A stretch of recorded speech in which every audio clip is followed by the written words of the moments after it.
Il est son seul et unique fils. En 1963, alors qu'elle est âgée de 20 ans, Barbra Streisand épouse le producteur Elliott Gould, de 4 ans son aîné. De cette union est né un garçon, qui a vu le jour en 1966, prénommé Jason. À sa naissance, vivement attendu par les fans de la star plusieurs mois avant l'accouchement, le fils de la chanteuse a d'ailleurs été affublé d'un étonnant surnom, $1 000 000 Baby.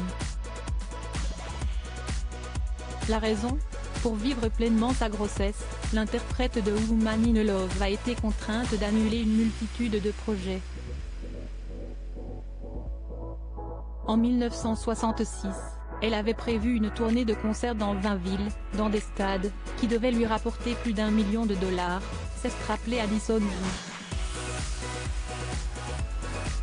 Waldman, l'auteur du Barbra Streisand Scrapbook.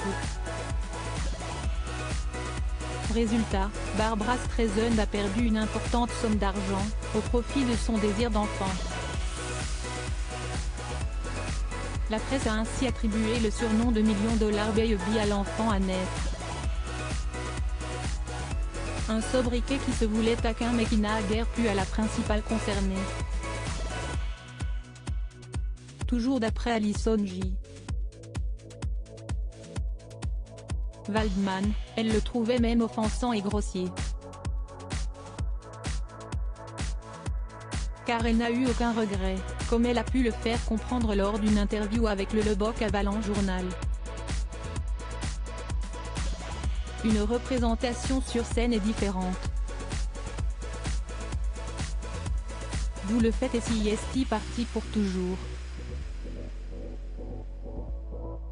Ce n'est pas une chose tangible, n'est-ce pas ? Avoir un bébé. Si est une chose tangible. Le choix a été facile. Barbra Streisand, proche du prince Charles, une anecdote qui sera certainement évoquée dans le documentaire Barbra Streisand, naissance d'une diva, diffusé ce vendredi 13 août sur Arte.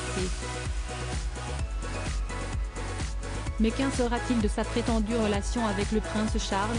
Car, dans les années 1970, des rumeurs tenaces affirmaient que le prince de Galles entretenait une liaison avec la chanteuse, à la suite de leur rencontre. Ce jeudi 12 août, invitée à s'exprimer dans l'émission britannique Lorraine, Barbra Streisand a remis de l'huile sur le feu en confiant que le prince héritier lui avait envoyé des fleurs. Mais aussi qu'elle lui rendait visite à Hyderabad. À noter cependant que le duc de Cornouailles n'était pas encore marié avec Lady Diana au moment des faits présumés.